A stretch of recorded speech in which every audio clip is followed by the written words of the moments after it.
Buenos días. Buenos días, presidenta. Hoy está con nosotros Jesús Esteva. Siéntense, por favor. No, pues qué Jesús bueno. Esteva, secretario de Infraestructura, Comunicaciones y Transportes. Él nos va a platicar sobre las obras que quedaron en proceso con el presidente Andrés Manuel López Obrador y que se sigue trabajando para información de todos y todas. Que se conozca cuáles son estas obras carreteras, porque también hay otras obras de infraestructura como hospitales, que las vamos a presentar en otra ocasión. Estas son obras principalmente de puentes y carreteras que se siguen trabajando y nos va a decir también en qué fecha van a estar listas. Entonces ese es Jesús, su presentación, y después Noemí Juárez, que es subsecretaria de Educación Básica, que como saben, ahora sí, jueves es Mujeres en la Historia. Adelante, Jesús. Sí.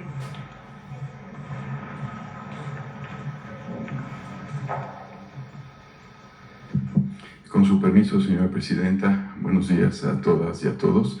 A continuación, informamos los avances de proyectos de infraestructura carretera a la fecha. La siguiente.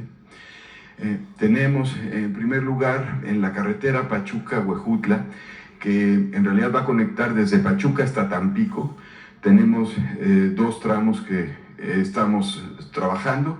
Uno, la modernización de 4 carriles en el corredor Pachuca-Tampico. Este tramo de tierra Cerro Colorado a Zacualtipán tiene 99% de avance, son 51 kilómetros.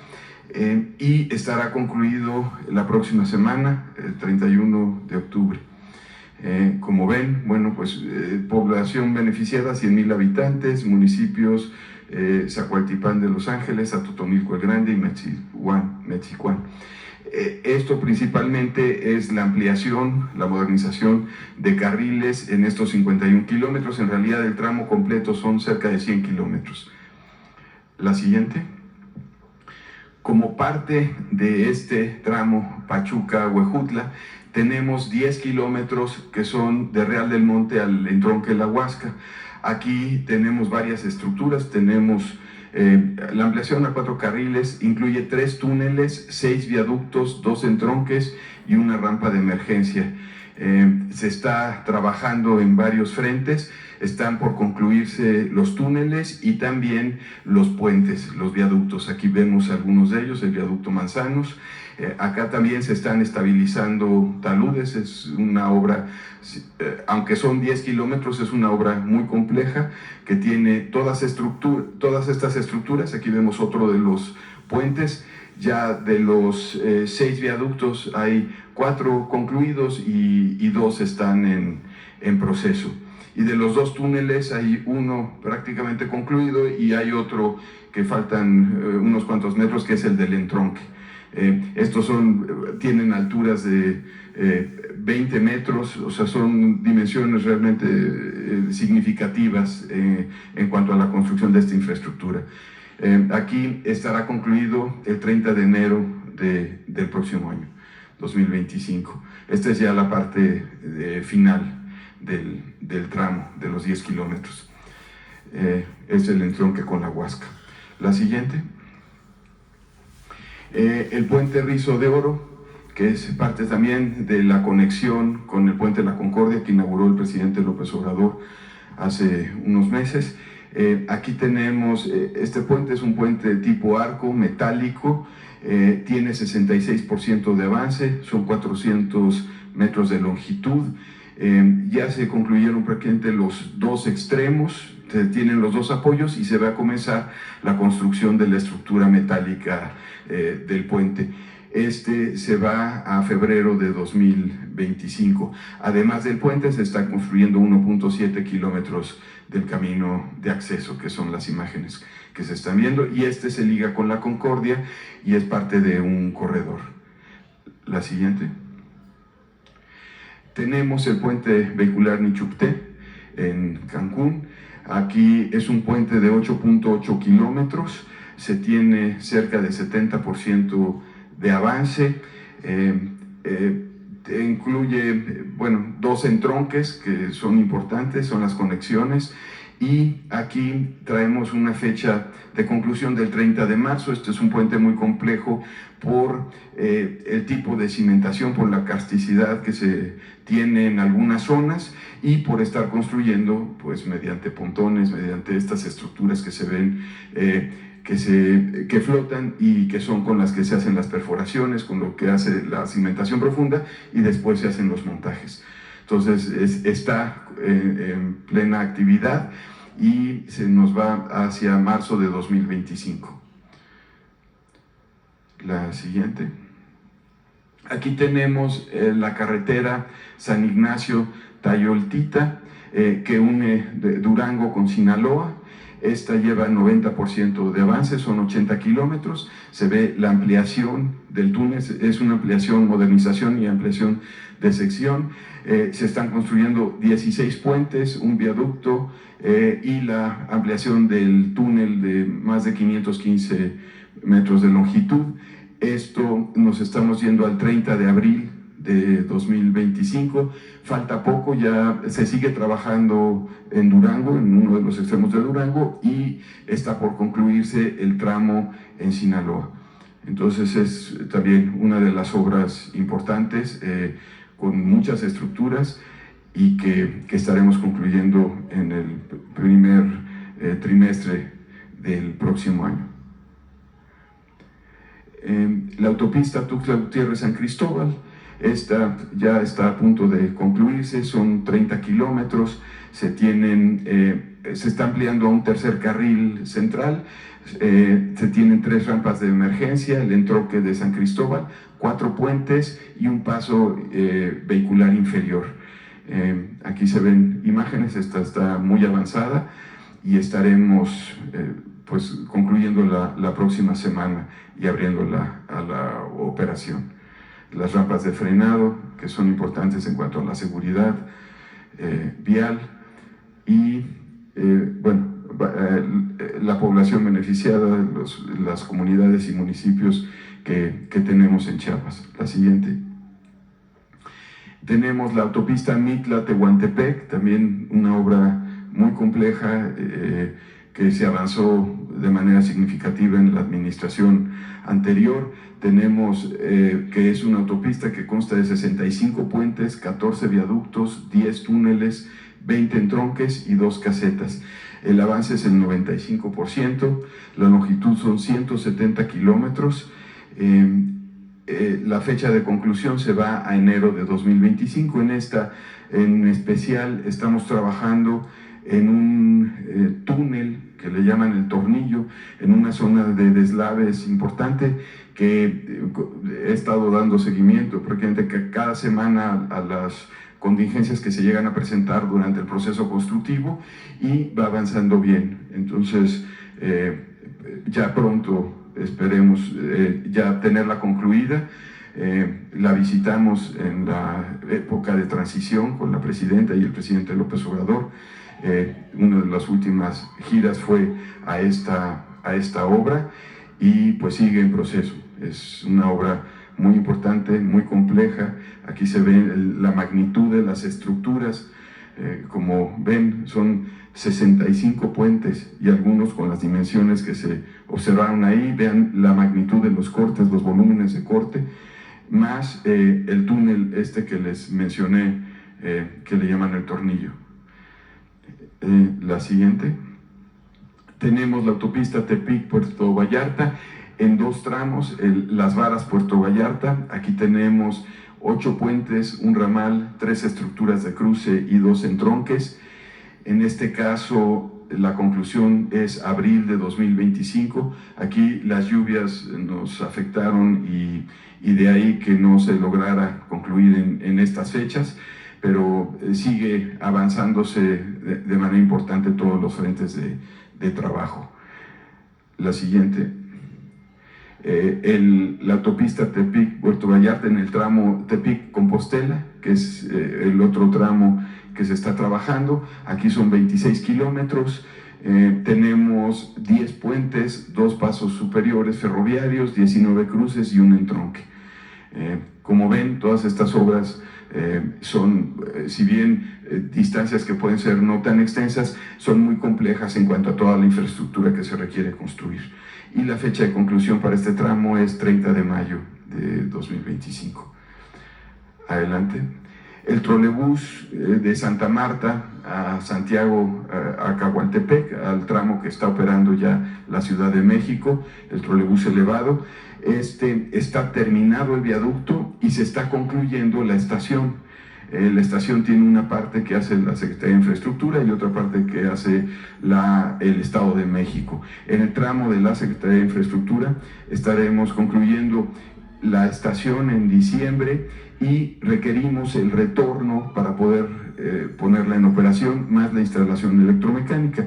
Eso se estará concluyendo en marzo de 2025 y ya podrá conectar con la línea 10 de trolebús, que también tendrá la conexión hasta Río Mixcoac. Esto, como menciono, ya el viaducto está terminado y muy pronto estaremos concluyendo la parte del retorno en la estación. La siguiente. Creo que con esto son todas. ¿Es cuánto? Pues esta es la información. Vamos a cerrar con Noemí y pasamos a las preguntas. Quizá antes nada más comentarles, ya lo conocen, está en todos los medios, pero el día de ayer hubo noticias importantes respecto a la reforma al Poder Judicial, la reforma constitucional al Poder Judicial. Uno, el Tribunal Electoral del Poder Judicial de la Federación dijo que es viable que el Instituto Nacional Electoral continúe. Por ahí está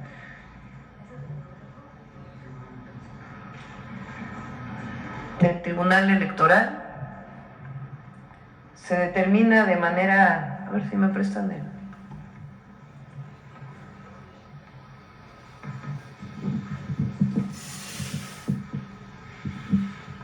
Se determina de manera declarativa que el INE no puede detener las actividades electorales que se derivan del inicio de un proceso electoral por mandato normativo, por ser de orden público y estar constitucionalmente así previsto. Es procedente la acción declarativa solicitada por el INE, es constitucionalmente inviable suspender la realización de los procedimientos electorales a cargo del INE, y derivada de esta resolución del Tribunal Electoral del Poder Judicial de la Federación,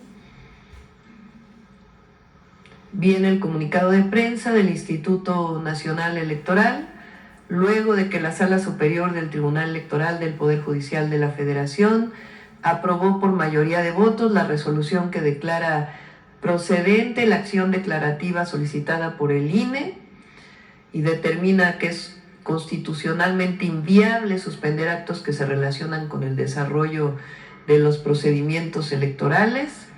Entonces el INE reitera su respeto al marco constitucional legal vigente, es la parte última, así como su compromiso con la organización de elecciones libres, auténticas y transparentes. Eso significa que continúa el proceso electoral por parte del Instituto Nacional Electoral para la elección de jueces, juezas, magistrados, magistradas, ministros y ministras del Poder Judicial de la Federación. Es una resolución muy importante.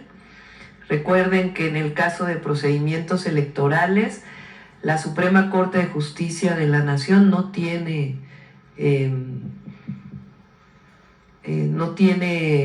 interés jurídico, no tiene ninguna posibilidad de resolución, sino es el Tribunal Electoral.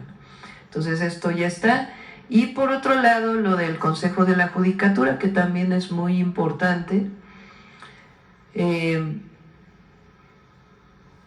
informa que la sesión ordinaria determinó que prevalece la circular emitida el pasado 16 de octubre en cuanto a la decisión de reanudar actividades completas en todos los tribunales y juzgados del país, por lo que los titulares están obligados a dar cumplimiento a las disposiciones en materia administrativa, entre otras el control de asistencia, a fin de garantizar el óptimo funcionamiento de la impartición de justicia. Es decir, el Consejo de la Judicatura ordena que inicie las actividades de jueces, juezas, magistrados, magistradas del Poder Judicial de la Federación.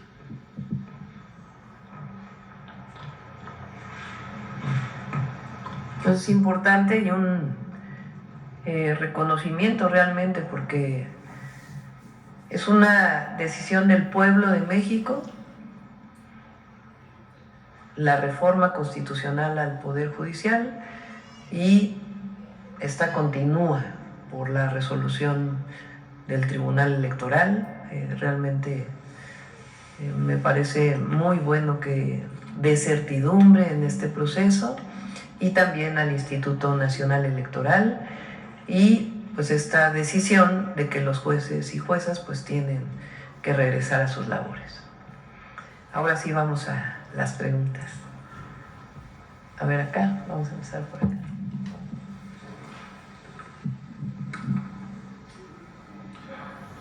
Muy buenos días a todos y a todas, a quienes nos ven y nos escuchan.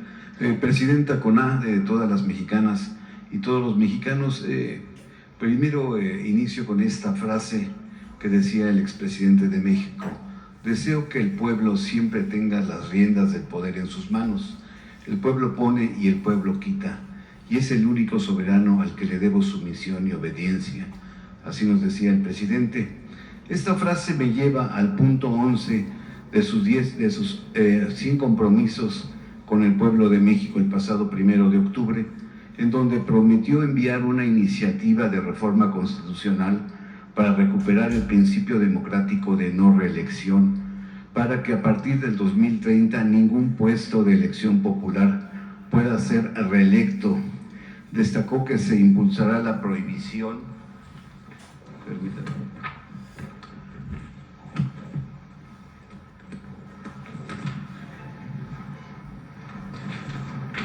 De suceder a un familiar directo en los cargos de elección popular, no al nepotismo.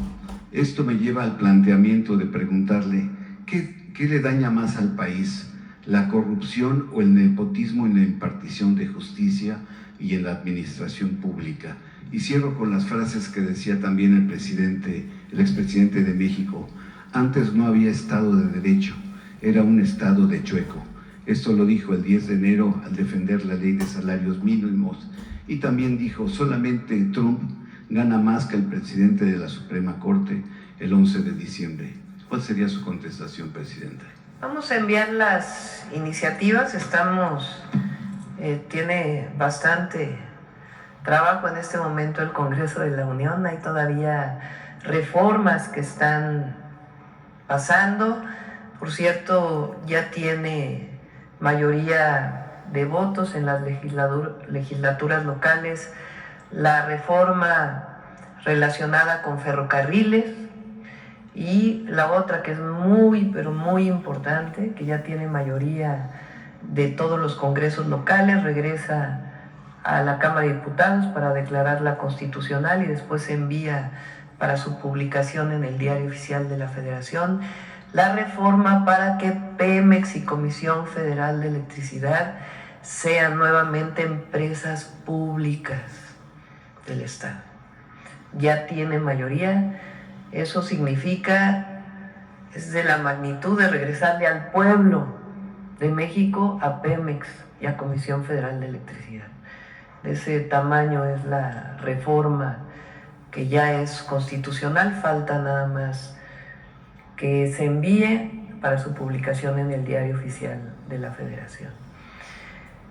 Y vienen otras. Ayer se aprobó en el Congreso, en la Cámara de Diputados, la mayoría de los programas de bienestar para que pasen a ser constitucionales. Pensión adulto mayor desde los 65, porque recuerden que estaba desde los 68, programa Sembrando Vida, Jóvenes Construyendo el Futuro, etcétera, etcétera. Por cierto, votaron por unanimidad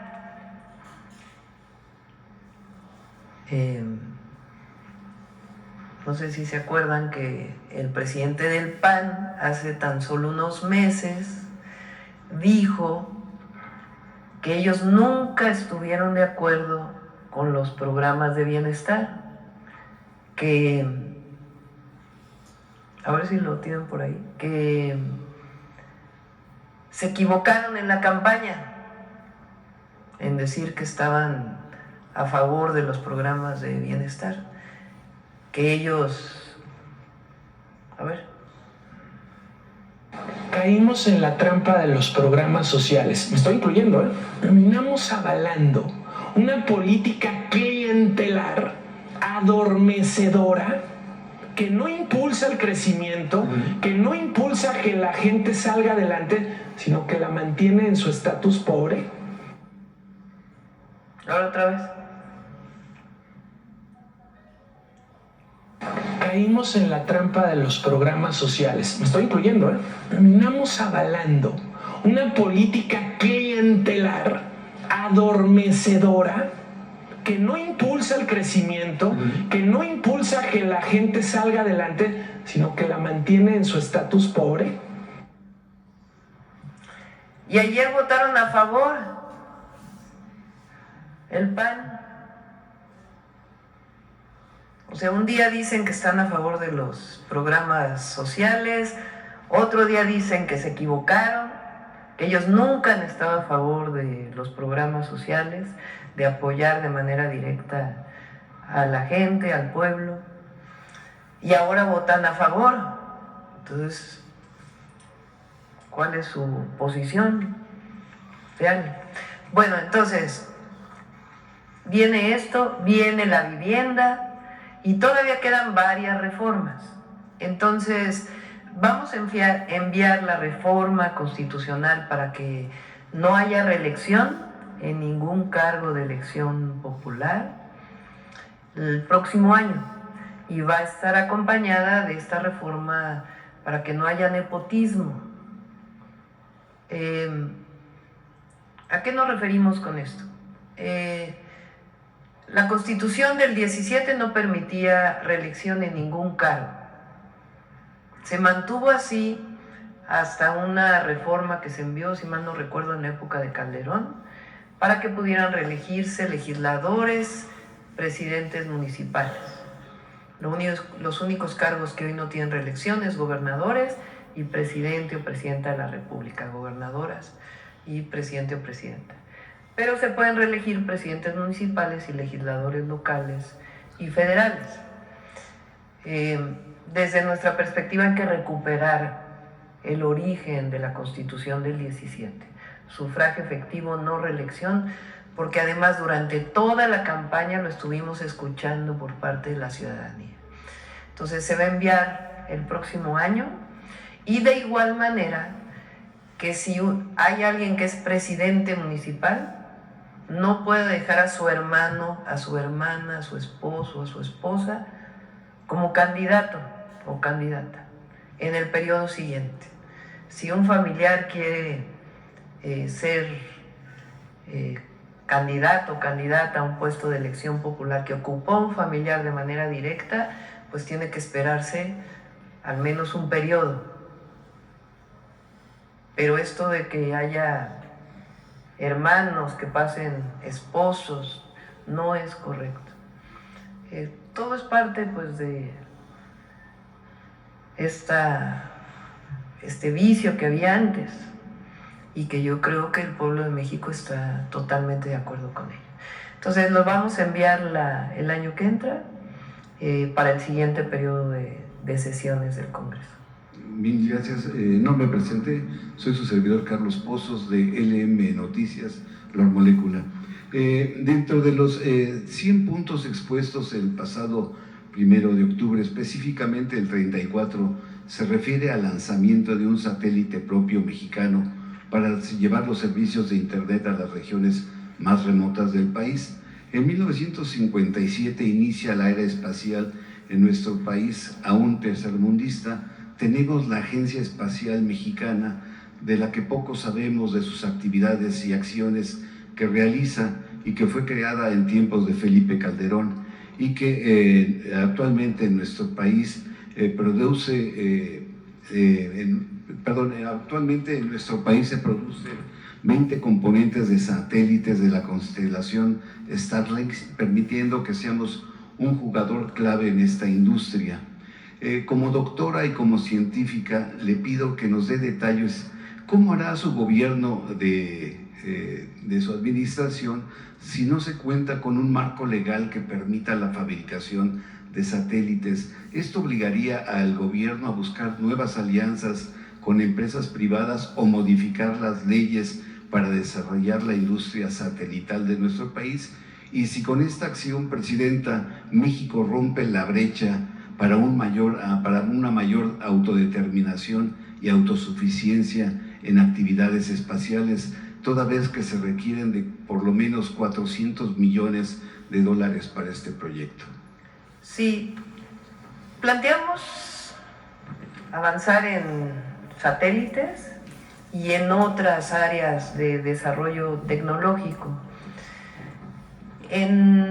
Vamos a enviar en próximas fechas la modificación a la ley orgánica del gobierno federal.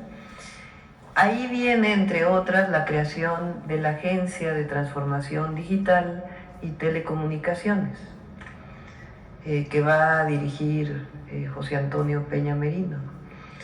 Ya se está trabajando desde ahora en un proceso de simplificación de trámites, digitalización y también en todo lo que significa la conectividad junto con CFE Internet y Altán y lo que tiene que ver con satélites.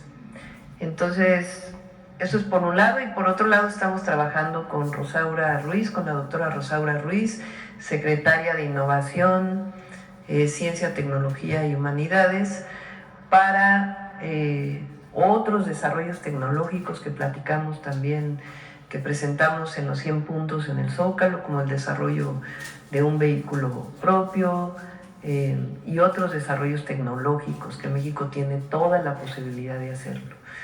Entonces, si nos permiten, pues invitamos a Rosaura y a Pepe Merino para que puedan platicar de todo ello. Muchísimas gracias. Gracias. Por acá. Hola, Presidenta, buenos días. Buenos días. Buenos días, Dalila Sarabia de Animal Político. Presidenta, comenzar con la situación en Culiacán, particularmente en el operativo que se llevó a cabo el pasado martes. Preguntarle en primera instancia, ¿cuál fue el informe que la Sedena le entregó a usted en el Gabinete de Seguridad, por favor? ¿Te refieres a la detención de a la detención de un presunto? Exacto. Sí, fue una detención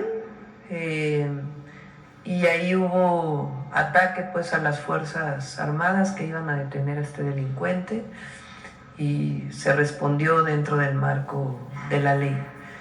El martes próximo viene el informe ya del Gabinete de Seguridad.